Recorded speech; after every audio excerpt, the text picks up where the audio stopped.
बिस्मिल्लाहिर्रहमानिर्रहीम इय्याका नअबुदु व इय्याका नस्तईन। अस्सलाम वालेकुम students. It's Syeda Madiha on royal apex judicial institute for legal eagles. ये लेक्चर नंबर 9 है हमारा इस यूट्यूब चैनल पे। जिन्होंने ये चैनल सब्सक्राइब नहीं किया वो काइंडली इसको सब्सक्राइब कर लें और जो बेल आइकन है उसको प्रेस कर लें ताकि आपको लेटेस्ट वीडियोस की नोटिफिकेशन मिलती रहे। ये लेक्चर नंबर 9 है। इसके अंदर हम पढ़ रहे हैं difference between law and religious norms, law and moral values and law and social norms. अब ये जो लेक्चर है हमारा, ये आप लोगों को इस चैनल के ऊपर इसकी जो प्लेलिस्ट है वो है फोरेंसिक साइंस डिपार्टमेंट के लिए। और जो forensic science department introduction to law पढ़ रहे हैं, ये जो लेक्चर है स्पेसिफिकली उनके लिए बनाया गया है। लेकिन इसके अलावा जो जीसी यूनिवर्सिटी के स्टूडेंट्स के, जो लॉ डिपार्टमेंट के स्टूडेंट्स हैं वो, और जितने भी लॉ कॉलेजेस हैं जो एफिलेटेड विद पंजाब यूनिवर्सिटी या BZU से हैं, उनके लिए भी ये लेक्चर उतना ही बेनिफिशियल है। क्योंकि इस लेक्चर के अंदर और इस सीरीज़ में जितने भी लेक्चर्स हैं उसके अंदर बेसिक कॉन्सेप्ट्स क्लियर किए गए हैं लॉ से रिलेटेड। तो वो स्टूडेंट्स भी इसको सुन सकते हैं और इससे फ़ायदा ले सकते हैं। तो हम स्टार्ट करते हैं लेक्चर नंबर 9। इसमें हमने पढ़ना है लॉ। हमारे पास 4 कॉन्सेप्ट हैं। सबसे पहले तो ये बात क्लियर कर लें, वो 4 कॉन्सेप्ट्स क्या करते हैं। जो वो रिलीजियस हमारे असूल होते हैं, मॉरल वैल्यूज़ होते हैं, सोशल वैल्यूज़ होती हैं, सोशल रूल्स होते हैं या लॉज होते हैं। ये जो 4 हैं चीज़ें, कॉन्सेप्ट, ये रेगुलेट करते हैं इंडिविजुअल के बिहेवियर को, ताकि पीसफुली इस पूरे निज़ाम को चलाया जा सके। पीसफुली किसी भी सोसाइटी में, किसी भी कंट्री में आप रह सकें। अब इनमें हमने बेसिक, एक तो इनमें सिमिलरिटी ये है कि इन सब का काम क्या होता है कि किसी ना किसी तरीके से असूल और कमांड्स और हुक्म जारी करके एक इंसान के बिहेवियर को रेगुलेट करते हैं कि तो आपने कैसे ज़िंदगी गुजारनी है पीसफुली। तो ये तो होगा इसका मेन सिमिलरिटी। अब डिफरेंस इनमें सब में डिफरेंस है। अब वही डिफरेंस हम पढ़ेंगे मुख्तलिफ पॉइंट ऑफ व्यू से। पहला हमने जो पढ़ना है as to source of authority, कि क्या सोर्स है, कौन सी अथॉरिटी ने ये रूल बनाया है, असूल बनाया है। ये मेन डिफरेंस होता है डिफ्रेंशिएट करने के लिए। लॉ है वो असूल लॉ है, रिलीजियस असूल है वो मॉरल को वैल्यूज़ के ऊपर डिपेंड करता है, या वो सोशल नॉर्म्स है। ठीक है, पढ़ते हैं लॉ क्या होता है। Laws are rules and regulations established by government और authority to govern a society. अब जो वो लॉज के हैं, जो रूल्स और रेगुलेशंस हैं जो इस्टेब्लिश किए जाते हैं गवर्नमेंट की तरफ से या अथॉरिटी के, किसी भी गवर्नमेंट की अथॉरिटी की तरफ से, किस लिए किया जाता है, टू गवर्न अ सोसाइटी, एक पूरी सोसाइटी को चलाने के लिए। They are enforce through legal systems, और इनके पीछे एक फुल लीगल सिस्टम खड़ा होता है इन लॉज के पीछे।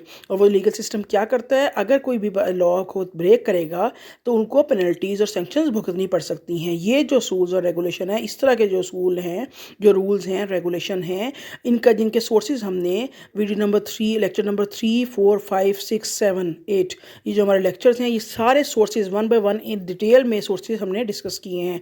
चाहे वो सोर्सेज ऑफ हमारे कंट्री के हों, सोर्सेज ऑफ लॉ हों, या सोर्सेज ऑफ इंटरनेशनल लॉ हों, हर तरह के सोर्सेज। अब वो रूल्स एंड रेगुलेशन के अगर वो सोर्सेज होंगे तो हम उस कमांड को, उस रूल को, रेगुलेशन को कहेंगे कि ये लॉ के डेफिनेशन में फॉल करता है, ये लॉ है। ठीक है, इसके पीछे पूरा लीगल सिस्टम होगा। अब आगे आ जाए, नेक्स्ट है मॉरल वैल्यूज़ क्या होती हैं। मॉरल वैल्यूज़ का काम भी यही होता है कि ये आपके बिहेवियर को रेगुलेट करती हैं, हमें बताती हैं क्या चीज़ सही है और क्या चीज़ गलत, क्या करना चाहिए और क्या नहीं करना चाहिए। रूल्स ही हो गए ना ये, लेकिन ये सेल्फ इम्पोज रूल्स होते हैं। कैसे बनते हैं ये, इनका सोर्स क्या होता है हम देखते हैं। Moral values on the other hand are principles and beliefs. इसको अंडरलाइन कर लें कि मॉरल वैल्यूज़ क्या होती हैं। वो प्रिंसिपल्स, असूल व कवायद और वो बिलीव्स, हमारे अकीदे होते हैं, हेल्ड बाय इंडिविजुअल और groups about what is wrong and right, जो किसी एक बंदे ने या एक पूरे ग्रुप ऑफ पीपल जो होते हैं उन्होंने डिसाइड किए होते हैं, वो बिलीव बनाए होते हैं, वो प्रिंसिपल बनाए होते हैं कि what is wrong and what is right, क्या चीज़ सही है और क्या चीज़ गलत है। अब क्या फ़र्क है इनमें और लॉ में, कि they are not establish by governing body. ये किसी भी गवर्निंग बॉडी ने नहीं बनाए होते, बल्कि ये किसी इंडिविजुअल ने या ग्रुप ऑफ इंडिविजुअल ने प्राइवेटली खुद ही बनाए होते हैं। But are based on cultural, religious and personal beliefs. और किन बुनियादों पर बनाते हैं, हो सकता है कल्चर के लिहाज से बने हुए हों मॉरल वैल्यूज़, रिलीजन के लिहाज से बनी हो, या पर्सनल बिलीव्स हो, किसी के पर्सनल अकायदे हो, पर्सनल पॉइंट ऑफ व्यू हो, नुक्ता नज़र हो, तो उसकी बुनियाद के ऊपर हम ये डिसाइड कर लेते हैं क्या चीज़ गलत है और क्या चीज़ सही है, और इसी तरीके से अपने बिहेवियर को रेगुलेट करते हैं। नेक्स्ट हमारे पास कॉन्सेप्ट क्या है, रिलीजियस नॉर्म्स का। अब रिलीजियस नॉर्म्स क्या होती हैं? रिलीजियस नॉर्म, नॉर्म का मतलब भी होता है असूल। रिलीजियस प्रिंसिपल या रिलीजियस नॉर्म्स क्या होती हैं? Are based on the teachings and beliefs of a specific religion और फेथ।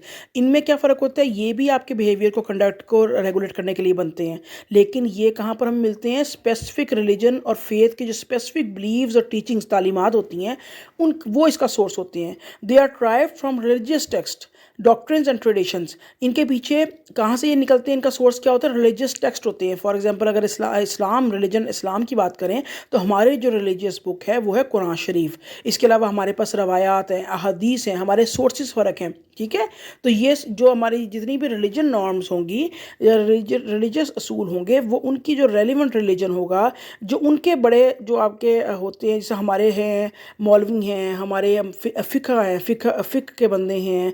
इस तरह आप हिंदू कल्चर में चले जाएँ तो वहाँ आपको वो मिलेंगे जो होते हैं। ईसाइयों में चले जाएँ तो वहाँ आपको पादरी मिलेंगे, ठीक है। तो उनके एक रहनुमा होते हैं, रिलीजियस रहनुमा होते हैं। हिंदुओं में आप इनको कहते हैं पंडित कहते हैं, ठीक है। तो इसी तरीके से इनकी रिलीजियस बुक्स भी फ़र्क होती हैं। तो जब हमें कुछ बताया जाएगा कि इस तरह करना है और इस तरह नहीं करना, तो हम देखेंगे कि जो ये कमांड जो की दी गई है, ये कहाँ से, इसका सोर्स क्या है। अगर तो उसका सोर्स कोई रिलीजियस टेक्स्ट होगा, कोई फ़िलासफ़ी होगी, डॉक्ट्रिन होगी, तालीमात होंगी जो रिलीजियस होंगी, ठीक है। और जो उसके पीछे अथॉरिटी होगी, जो इन्फोर्स करवा रही होगी उसको, जो लागू करवा रही होगी उसको, वो भी रिलीजियस अथॉरिटी ही होगी। और वो किसके ऊपर अप्लाई होगा? रिलीजियस कम्युनिटी के ऊपर अप्लाई होगा। उसी रिलीजन को मानने वाले उस बात को मानेंगे। तो अगर ये सारी चीज़ें हमें मिलेंगी तो हमें पता चलेगा कि ये जो असूल हमें बताया जा रहा है, ये रिलीजन की बुनियाद पर, ये रिलीजियस असूल है, ये लॉ नहीं है, लेकिन ये रिलीजन के मुताबिक हमारा असूल है, जिसके मुताबिक अपने बिहेवियर को हमने रेगुलेट करना है, ठीक है। नेक्स्ट, सोसाइटल वैल्यूज़ के सोर्सेज को देखें तो कहाँ आता है? सोशल वैल्यूज़ के होती हैं क्या? Are beliefs, principles and norms held by individuals and communities within a society. अब ये भी बिलीव्स होती हैं, प्रिंसिपल्स होती हैं या नॉर्म्स होती हैं, लेकिन कैसे बनते हैं, ये कौन मानता है इनको? एक कम्युनिटी की हद तक होते हैं, एक सोसाइटी की हद तक होते हैं। They are not establish by governing body, ये भी किसी गवर्निंग बॉडी से नहीं बनते, इसको गवर्निंग बॉडी कोई नहीं बनाती, but are shared by cultural, social और पर्सनल फैक्टर। और इसके पीछे बिहाइंड सोर्सेज कौन कौन से हैं? कल्चर आपका, आपकी सोसाइटी, जिस सोसाइटी में आप रह रहे हैं, और आपकी पर्सनैलिटी। ये जो है ना सोशल वैल्यूज़ के पीछे सोर्सेज हैं। क्लियर है? ये एज टू सोर्स हमारा डिफरेंस था फर्स्ट। अब एज टू इन्फोर्सिबिलिटी हमने करना है। बहुत इजी लेक्चर है, बेसिक इसकी आपने समझनी है, बार बार चीज़ें वही रिपीट होंगी। अब जो लॉ होगा वो कैसे इन्फोर्स करवाई जा सकती हैं, उनको हमने पढ़ लिया। बनाता कौन है? गवर्नमेंट या लीगल अथॉरिटीज़ बनाती हैं। इसी तरह उनको अगर कोई ब्रेक करता है, उसको इन्फोर्स कौन करवाता है? लीगल अथॉरिटीज़ ही, गवर्नमेंट ही। Violating the law can lead to legal consequences. और अगर कोई इस लॉ को तोड़ता है तो आपको फिर अदालत में जाके लीगली उसको फेस करना पड़ता है। आपके ऊपर फाइन्स इम्पोज की जा सकती हैं, आपको इम्प्रिजमेंट की जा सकती है, और आपको अदर लीगल एक्शन 10 से 15 किस्म की पनिशमेंट्स हैं जो लीगल सिस्टम हमें रिकॉग्नाइज करता है, सिविल साइड पे लहदा और क्रिमिनल साइड पे लहदा। वो सारी आपको भुगतनी पड़ सकती हैं अगर आप किसी लॉ को ब्रेक करते हैं। और इसको सारी चीज़ों को मेक श्योर कौन करवाता है? Government of Pakistan. यानी हम पाकिस्तान की बात करें तो, वरना जिस भी इलाके का वो लॉ होगा उस इलाके की गवर्नमेंट और लीगल अथॉरिटीज़ उसको इन्फोर्स करवाएंगी। अब मॉरल वैल्यूज़ की बात कर लेते हैं, उसको इन्फोर्स कैसे किया जा सकता है? Moral values are not enforced by legal system. इसके पीछे लीगल सिस्टम नहीं होता, ना इसको बनाने में, ना इसको इन्फोर्स करवाया जा सकता है कोर्ट्स में जाके।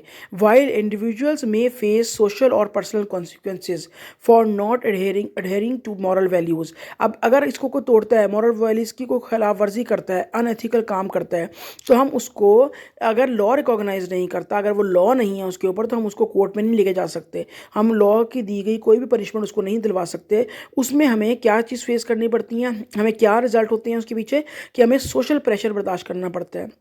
पर्सनल कॉन्सिक्वेंसेज हमें हो सकती हैं कि हम उन मॉरल वैल्यूज़ के ऊपर अमल नहीं कर रहे। These consequences are not necessarily codified in law. और ये जो कॉन्सिक्वेंसेज होते हैं, ये जो नताइज होते हैं, ये जो सज़ाएँ होती हैं, ये कोडिफाइड नहीं होती किसी भी लॉ में, ठीक है। रिलीजियस नॉर्म्स की इन्फोर्सिबिलिटी की बात करते हैं। अगर कोई रिलीजियस हमारा असूल है, अगर उसको इन्फोर्स करवाना है तो उसको कैसे करवाएंगे enforcement of religious norms is typically with in religious communities and is carried out through social and spiritual consequences such as excommunication, shunning and other religious oriented repercussions. Violating religious norms may not lead to legal consequences in secular laws। आप देखें क्या होता है, जो हमारा religion है, religious जो text होंगी उसी के अंदर हमें कॉन्सिक्वेंसेस बता दिए जाते हैं। हमारे यहाँ हमारा अगर इस्लामिक लिहाज से देखें तो जन्नत और दोज़ख का कॉन्सेप्ट है। जो बंदा सही काम करेगा, नेक काम करेगा, कुरान और सुन्ना के मुताबिक ज़िंदगी गुजारेगा, उसके लिए जन्नत का वादा है, और जो इसकी खिलाफ वर्जी करेगा उसके लिए दोज़ख की सज़ा का से डराया गया है। तो ये क्या है हमारे, ये अब हम ये नहीं कर सकते कि जो बंदा यहाँ पर क्रिमिनल है या कोई बंदा बहुत गलत है, अनएथिकल उसने कोई काम किया है और इस्लामिक लॉ के ख़िलाफ़ किया है, तो हम उसको जो हमारे रिलीजन ने दे रखी है पनिशमेंट, हम यहाँ पर उसके लिए दोज़ख क्रिएट नहीं कर सकते। हम उसको लैंड लॉ के मुताबिक तो अपनी सज़ा दिलवा सकते हैं अगर वो लॉ ने रिकॉग्नाइज़ किया उसका एक्शन को, लेकिन हम उसको रिलीजियस कोई पनिशमेंट नहीं दे सकते। वो रिलीजन पनिशमेंट आपका रिलीजियस तरीक़ाकार बताया गया है उसके लिहाज से ही मिलेंगी और उस मुकर्ररा वक्त पे ही मिलेंगी।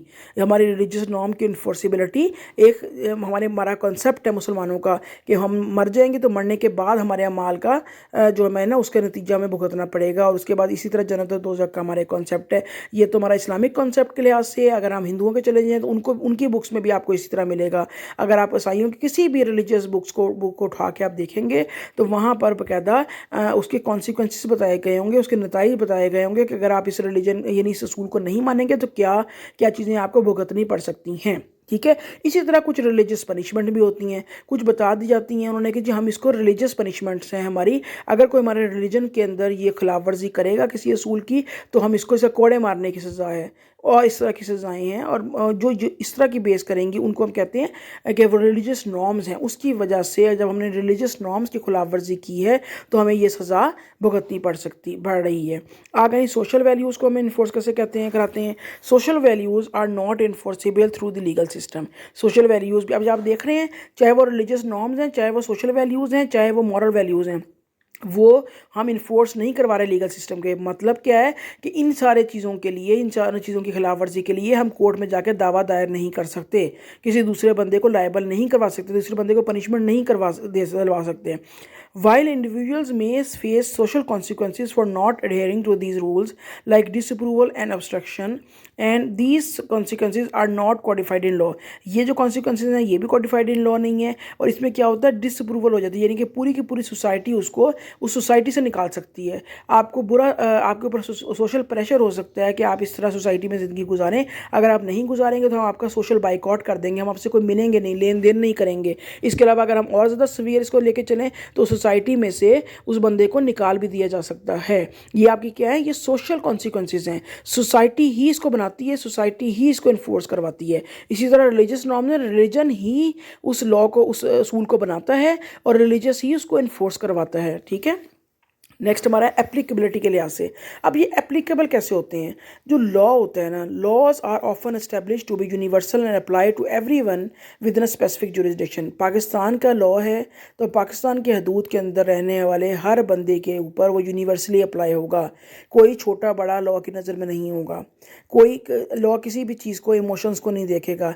लॉ अगर है तो उस कंट्री के तमाम सिटीजन्स के ऊपर इक्वल अप्लाई होगा, यूनिवर्सल एप्लीकेशन लॉ की होती है। इसी तरह इंटरनेशनल लॉ है तो इंटरनेशनल की यूनिवर्सल एप्लीकेशन होगी तमाम स्टेट्स के ऊपर, चाहे वो स्टेट्स बड़ी हैं या छोटी हैं, पावरफुल हैं या उनके पास कम पावर है, डेवलप्ड हैं या अंडर डेवलप्ड कंट्रीज़ हैं। लॉ ने सबके ऊपर यूनिवर्सल एप्लीकेशन करनी है।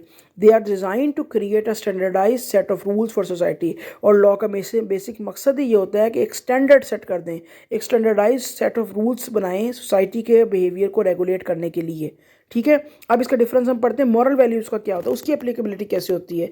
Moral values can very greatly from person to person, एक पर्सन से पर्सन के लिहाज, क्योंकि ये बिलीव्स के ऊपर डिपेंड करती हैं, तो ये एक बंदे की दूसरे बंदे के लिहाज से मॉरल वैल्यूज़ का स्टेटस भी फ़र्क होता है। कल्चर टू कल्चर भी फ़र्क होती है, ये हर एक कल्चर की दूसरे कल्चर से मॉरल वैल्यूज़ फ़र्क होती हैं।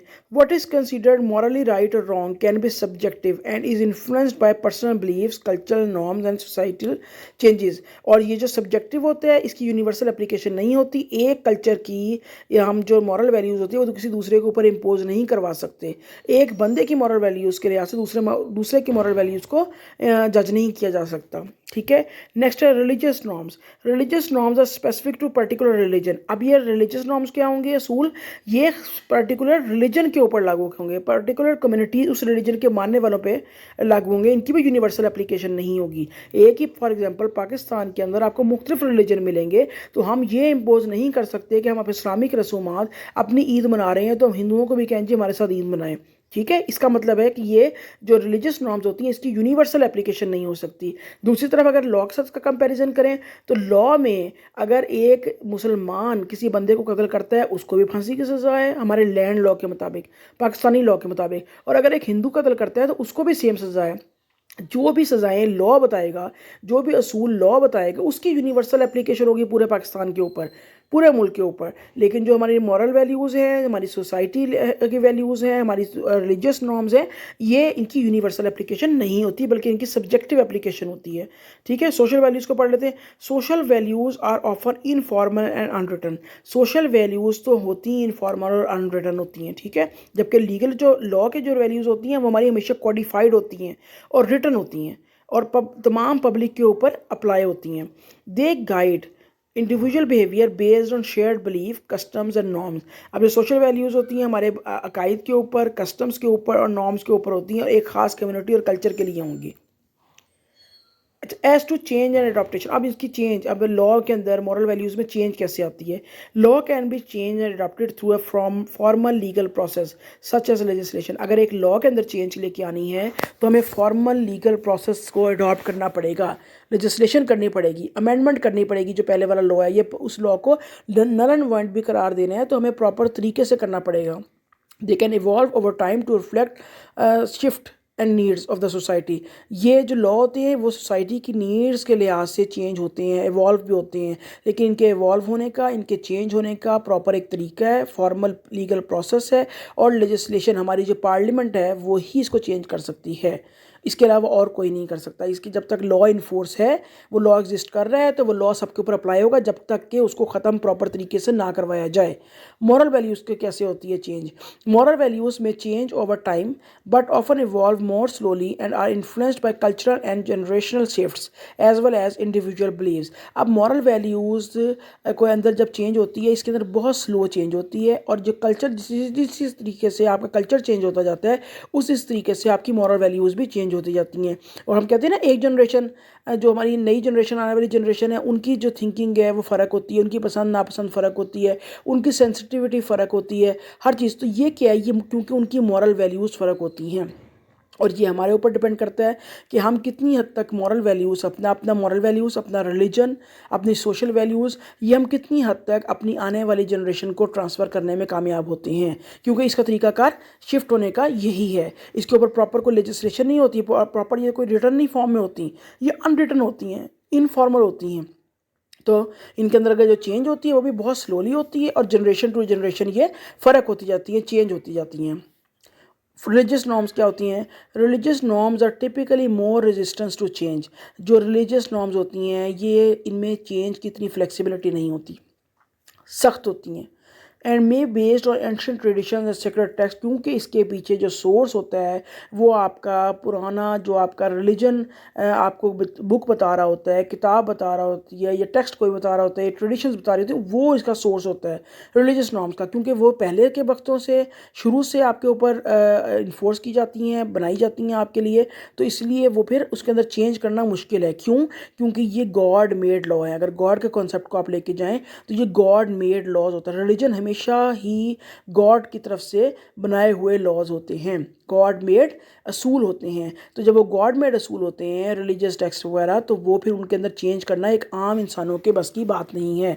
ये अगर हम इस्लामिक लिहाज से लें तो हम गॉड की कैपेसिटी में अल्लाह ताला को हम करते हैं कि जो हमारा इस्लामिक लॉ है वो सारा इस्लामिक जो रूल्स हैं वो किसने बनाए हैं? हमारे ऊपर अल्लाह ने इन्फोर्स करवाए हैं। तो हम इसको हमारे लिए नाफिज भी किए हैं और अल्लाह ही इसको इन्फोर्स करवाता है।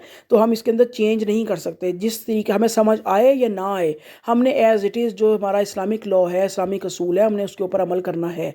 इसी तरह बाकी रिलीजन्स में भी ये बहुत ज़्यादा हार्ड इसके ऊपर थिंकिंग होती है। इसके अंदर ईजिली आप इसको मॉडिफाई नहीं कर सकते और अगर कोई चेंज करने की कोशिश करता भी है तो वो उसको फिर आपको बहुत ज़्यादा क्रिटिसिज्म भुगतना पड़ सकता है अपनी ही रिलीजियस कम्युनिटी की तरफ से। तो changes in religious norms often require the approval of religious authorities and may occur more slowly, और इसके अंदर जो चेंज है वो बहुत स्लोली है, और बाज़ उसमें तो मज़ाहिब में तो बिल्कुल इस चीज़ को डिनाई करते हैं कि जी नहीं, हम इसके अंदर चेंज कर ही नहीं सकते, वक्त के साथ ये जो है ना बदल ही नहीं सकता, हमारा रिलीजियस ये असूल है और हमने इसके मुताबिक ही ज़िंदगी गुजारनी है, आगे आने वाली जनरेशन ने भी इसके मुताबिक ही ज़िंदगी गुजारनी है। तो इसके अंदर फ्लेक्सिबिलिटी कम होती है। अब जो सोशल वैल्यूज़ हैं, सोशल वैल्यूज़ में change over time but often evolve more slowly and are influenced by cultural shifts, generational changes। social values और moral values तकरीबन साथ साथ हैं, और social values डिपेंड करती हैं आपकी जो शिफ्ट होती है जनरेशन्स की उसके ऊपर, और आपका कल्चर जिस जिस तरह से चेंज होता है, आपकी सोसाइटी किस किस तरीके से इवॉल्व होती है, जिस जिस तरीके से आपकी सोसाइटी का नुक्ता नज़र बदलता जाएगा उस तरीके से ही आपकी सोशल वैल्यूज़ ऑटोमेटिकली चेंज होती जाएंगी। इनके लिए भी कोई फॉर्मल प्रोसीजर नहीं है, फॉर्मल प्रोसेस नहीं है कि उस प्रोसेस को अडॉप्ट करके हम कोई चेंज ला सकते हैं, नहीं, ये भी ग्रेजुअली आहिस्ता आहिस्ता होती हैं, और इसमें अंदर फ्लेक्सिबिलिटी भी कम है। हम इतनी तेज़ी से एकदम सोशल वैल्यूज़ को या नुक्ता नज़र को सोसाइटी के चेंज नहीं कर सकते, आहिस्ता आहिस्ता वक्त के साथ साथ इसके अंदर चेंज लेके आई जा सकती है। नेक्स्ट है एज टू पर्पस। अब लॉज का पर्पस क्या है? Laws are primary concern with maintaining order. Law का पहला है कि मेंटेन ऑर्डर कर सके सोसाइटी में, रेगुलेट बिहेवियर करे और प्रोटेक्ट करे इंडिविजुअल के राइट्स को विद इन अ सोसाइटी। ये लॉ के बेसिक पर्पसेस हैं, इसीलिए लॉ बनाया गया है। They may not be concern with matter of spirituality, यानी अब लॉ का ताल्लुक, लॉ ने नहीं देखना कि कौन बंदा कितना नेक है, देखना है लॉ ने क्या देखना है कि कौन बंदा अपने राइट्स और ड्यूटीज़ पूरी कर रहा है, कौन दूसरे के राइट्स को इन्फ्रिंज नहीं कर रहा। उन्होंने सिर्फ लॉ एंड ऑर्डर को मेंटेन करना है। अगर कोई बहुत नेक बंदा भी जो स्पिरिचुअली बहुत हाई लेवल पे हो और बहुत नेक हो, लेकिन अगर उससे भी लॉ की कोई ब्रेक हो जाएगा तो लॉ उसके ऊपर भी बिल्कुल इसी तरीके से अमल दरामद करेगा जिस तरह एक आम बंदे के ऊपर।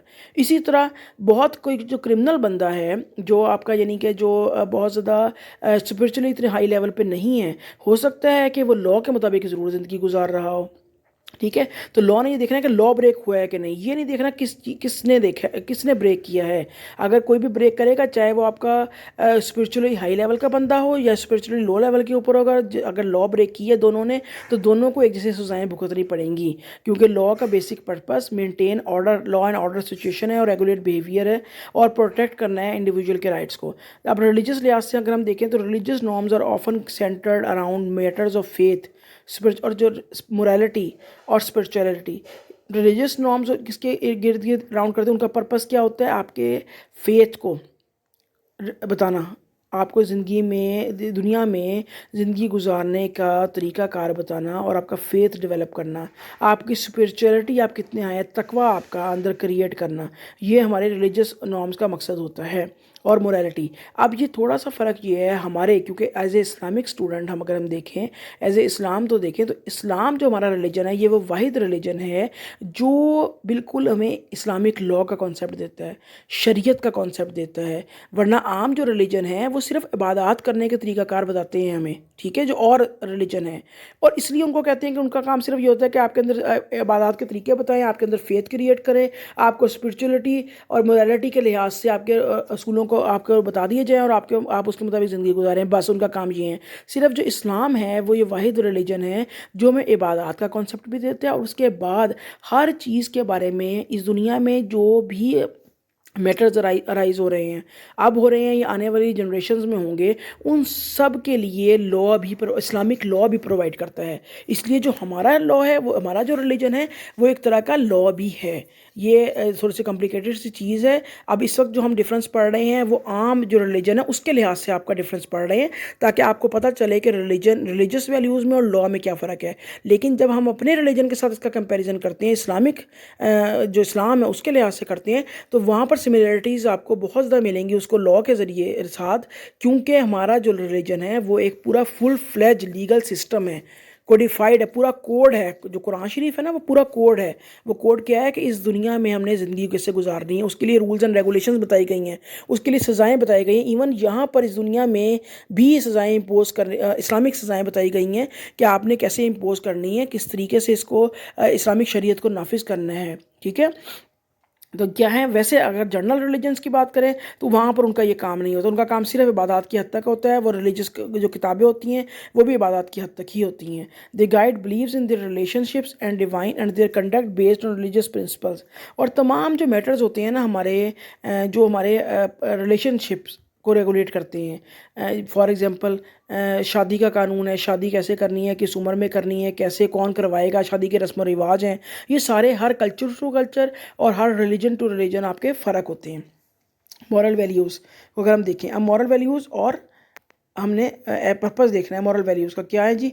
Personal beliefs, moral values are the individual beliefs and principles that guide a person's behaviour and decisions. They are often deeply ingrained and reflected what a person perceives as a right or wrong। Moral values जैसे हमने पढ़ लिया कि ये personal beliefs होते हैं, internal guidance के लिए होते हैं। हर एक की मोरालिटी इंटरनल लिहाज से होती है, हर एक की मॉरल वैल्यूज़ फ़र्क होती है दूसरे बंदे से। सब्जेक्टिविटी होती है, यूनिवर्सल एप्लीकेशन इसकी नहीं होती। हम लोग बताते हैं मॉरली हम किस चीज़ को सही समझ रहे हैं और किस चीज़ को गलत समझ रहे हैं, और इस मॉरल अपनी अपनी मॉरल वैल्यूज़ को किसी दूसरे के ऊपर आप इम्पोज भी नहीं कर सकते। इंडिविजुअल सेंट्रिक होते हैं, एक इंडिविजुअल के ऊपर डिपेंड करते हैं, उसकी अपनी चॉइस है कि उसने अपनी कितनी हद तक मॉरल वैल्यूज़ के मुताबिक अपनी ज़िंदगी गुजारनी है या नहीं गुजारनी। ठीक है। अब कॉन्सिक्वेंसेस क्या हो सकते हैं अगर हम लॉ को फॉलो नहीं करते, तो हमें लीगल पेनल्टीज़ मिल सकती हैं, फेस करना सकती है। लीगल पेनल्टीज़ क्या हो सकते हैं, हमारे ऊपर फाइन इम्पोज किए जा सकते हैं, इम्प्रिजन किया जा सकता है, probation and parole, community services, depending on severity of the offense. जिस तरीके का हमने ऑफेंस किया होगा उस तरीके की हमें सजा मिलेगी अगर हम किसी भी लॉ को ब्रेक करते हैं। अगर हम सिविल साइड पर चले जाएँ तो सिविल लाइबिलिटीज़ वहाँ पर अराइज हो जाती हैं। इन सम केसेस इंडिविजुअल्स और entities may be sued for damages in civil courts. अब जो सिविल रेमेडीज़ होती हैं उसमें डैमेजेस मिलते हैं आपको। सिविल कोर्ट में जाते हैं, दावा दायर कर देते हैं और बताते हैं कि दूसरी पार्टी ने ना मेरा फ़लाँ राइट को वायलेट किया है, जब तोड़ा और मुझे इससे नुकसान ये पहुंचा है, मुझे डैमेजेस दिए जाएँ, मुझे कंपनसेशन दी जाए। ये हमें सिविल रेमेडीज़ एक पूरी होती हैं, 5-6 साल लिक्विडेशन होती है इसके अंदर आपके इंजंक्शंस होती हैं, स्टे ऑर्डर्स होते हैं। तो ये इन डिटेल हम जब सिविल लॉ पढ़ेंगे तो मैं आप लोगों को यहाँ वहाँ पर ये कॉन्सेप्ट क्लियर करवाऊंगी। अभी आप लोगों ने याद ये करना है कि लीगल पेनल्टीज़ हमें मिलती हैं क्रिमिनल केसेस में हमें क्रिमिनल पेनल्टीज़ मिल सकती हैं, और हमें सिविल साइड पे डैमेजेस और कंपनसेशन भुगतने पड़ सकते हैं, देने पड़ सकते हैं अगर हम किसी भी लॉ को ब्रेक करती हैं। ठीक है। नेक्स्ट है, अगर हम मॉरल वैल्यूज़ को क्या कॉन्सिक्वेंसेज होते हैं अगर हम उसको तोड़ते हैं या उसके मुताबिक उसकी खिलाफ वर्जी करते हैं, तो गिल्ट और रिग्रेट होता है, क्योंकि ये इंडिविजुअल लेवल के ऊपर है, इसके ऊपर कोई बाहर एक्सटर्नल बंदा या एक्सटर्नल अथॉरिटी नहीं है इसके पीछे। तो हमारे अंदर गिल्ट पैदा होता है, रिग्रेट पैदा होता है कि हमने क्यों गलत काम किया। ठीक है, क्योंकि हमारे पर्सनल बिलीफ के खिलाफ होता है, हमारी अपनी इंटरनल मॉरल वैल्यूज़ के खिलाफ अगर हमको काम करेंगे तो इनर कॉन्फ्लिक्ट में हम चले जाएंगे। ठीक है, गिल्ट होगा, रिग्रेट होगा, फीलिंग्स हमारे अंदर इस तरह की पैदा हो जाएंगी कि हमने मॉरली ये गलत काम किया है। बेशक हमने लीगली सही हैं हम, लेकिन मॉरली हमने गलत काम किया है। Damage to personal relationship, violating moral values में स्ट्रेन रिलेशनशिप, और जो मॉरल वैल्यूज़ की वायलेशन करते हैं उनके जो पर्सनल रिलेशनशिप होती हैं, ट्रस्ट जो ये है वो कंप्रोमाइज़ हो जाता है। ठीक है, उसके ऊपर कोई ट्रस्ट नहीं करता कि ये मॉरली ये बंदा सही नहीं है, तो इसके ऊपर तो ये तो इस काबिल ही नहीं है कि इसके ऊपर ट्रस्ट किया जा सके। सेल्फ वैल्यूएशन जब हम करते हैं तो हमें अपना लगता है सेल्फ वर्थ हमारी कितनी है, हमारी इंटेग्रिटी कितनी है, ये हर बंदे ने अपना खुद ही जज करना होता है कि जितनी ज़्यादा उसके वो मॉरल वैल्यूज़ के मुताबिक अपने डिसीजंस लेता है लाइफ में, उतनी ज़्यादा उसकी सेल्फ वर्थ ज़्यादा होती है। ठीक है। नेक्स्ट क्या है, सोशल रूल्स की अगर वायलेशन होगी तो उसकी कॉन्सिक्वेंसेज क्या है, सोशल आइसोलेशन, ये पेनल्टी उसकी होती है कि अगर कोई सोशल रूल्स की, सोशल वैल्यूज़ की खिलाफ वर्जी करेगा, सोसाइटी में सोसाइटी के मुकर्रर करदा असूल तरीकों के मुताबिक नहीं रहेगा, तो सोसाइटी उसको नापसंद करेगी, डिसअप्रूव करेगी और उसको सोशली आइसोलेट कर दिया जाएगा। यानी उससे कोई मिलना जुलना पसंद नहीं करेगा, उससे कोई तिजारत करना पसंद नहीं करेगा, उससे उसकी फैमिली में कोई रिश्ते करना पसंद नहीं करेगा। इस तरीके के कॉन्सिक्वेंसेज होते हैं। और डैमेज टू रेपुटेशन, आपकी रेप्यूट को बहुत बुरी तरह से इन्फ्रिंज हो जाती है, यानी आप बदनाम हो जाते हैं एक सोसाइटी में अगर आप सोशल रूल्स की खिलाफ वर्जी करते हैं। ठीक है, ये कॉन्सिक्वेंसेज हो गए। आप क्या है, रिलीजियस रूल्स के कॉन्सिक्वेंसेज क्या हैं अगर आप रिलीजियस रूल्स की खिलाफ वर्जी करते हैं, क्योंकि ये स्पिरिचुअल चीज़ है। ठीक है, इसका ताल्लुक आपके रिलीजन से है, तो इसके जो कॉन्सिक्वेंसेज हैं वो भी स्पिरिचुअल कॉन्सिक्वेंसेज होंगे। ठीक है। उसके बाद सोशली और कम्युनिटी इम्पैक्ट भी इसके ऊपर होते हैं, क्योंकि अगर आप एक ऐसी सोसाइटी में रह रहे हैं, फॉर एग्जांपल अगर आप एक ऐसी सोसाइटी में रह रहे हैं जहाँ पर 99% लोगों का रिलीजन जो है वो इस्लाम है, तो वो वहाँ पर इस्लामिक रस्म रिवाज, इस्लामिक कल्चर ही आपको मिलेंगे। उस सोसाइटी की सोशल वैल्यूज़, मॉरल वैल्यूज़ भी इस्लाम के इर्द-गिर्द ही रिवॉल्व करेंगी। तो इसलिए उसको इन्फ्रिंज हम करेंगे, उस लॉ को, जो इस्लामिक लॉ होगा, इस्लामिक शरिया होगी हमारी या इस्लामिक रूल होगा, तो उसके कॉन्सिक्वेंसेस भी हमें इस्लामिक लिहाज से भी भुगतने पड़ सकते हैं। ठीक है जी। नेक्स्ट हमारा हो गया जी सोशल वैल्यूज़ क्या होती हैं। ये आपने पढ़ लें सोशल वैल्यूज़, वही कल्चर और सोशल बिलीव्स होते हैं, ये इसका इन समरी है। ठीक है, कल्चर कंसेंसस और कम्युनिटी सेंट्रिक होते हैं, ये पढ़ लीजिए, इसको समझ आ जाएगा। ये आपका कंक्लूजन है। ये आप लोगों को चार्ट नज़र आ रहा होगा, ये जो चार्ट है, ये अभी तक हमने डिस्कस किए हैं सारे पॉइंट्स, ये उसके कॉलम और रोज़ के फॉर्म में है। ठीक है, ये आपने याद करना है अच्छी तरीके से, इसको पढ़ना है, इसको हम क्लास में इंशाल्लाह डिस्कस करेंगे। 1 2 3 4 5 6 7 किस्म के इसके 7 टाइप ऑफ डिफरेंसेस हैं जो लॉ में, रिलीजियस वैल्यूज़ में, मॉरल वैल्यूज़ और सोशल वैल्यूज़ के अंदर डिफरेंस करने में आप लोगों को लिए हेल्पफुल होंगे। यहाँ से हमारे एमसीक्यूज़ शुरू हो जाते हैं। ये एमसीक्यूज़ इस स्लाइड आप लोगों ने लिखते जाने हैं। मैं इसके ऊपर रुक रही हूँ थोड़ी देर के लिए। इसकी आपने स्क्रीनशॉट लेने हैं। स्क्रीनशॉट लेके या फिर इसी वीडियो को पॉज करके एक एक करके एमसीक्यू लिखना है और उसके बाद फिर ट्राई करना है कि इसको आप अटेम्प्ट करें जो हमने पीछे पढ़ा है। बेशक एक चार्ट बना लें पहले, उस चार्ट को सामने रखते हुए, जो पीछे चार्ट मैंने आप लोगों को कॉलम दिए बनाए हुए, उसको देखते हुए, आपने उस टेबल को देखते हुए आपने ये जो एमसीक्यूज़ हैं इनके जवाब देने हैं। अगर ज़बानी दे सकते हैं, अगर कॉन्सेप्ट क्लियर हो गए तो वो बहुत अच्छी बात है। और जब आप ये सब जवाब टिक कर लेंगे तो उसके बाद आप लोगों ने इसको कमेंट बॉक्स में अपने रिज़ल्ट को शेयर करना है। लास्ट पे आपको इसकी आंसर की भी मिल जाएगी। ये एमसीक्यू नंबर 9 है हमारा, 10, 11 है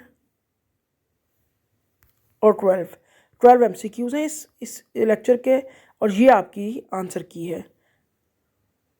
ये हमारा लेक्चर ख़त्म हो गया है। आप इसको सुने और थैंक्स फॉर वॉचिंग। सब्सक्राइब करें इस चैनल को, press bell icon for latest videos.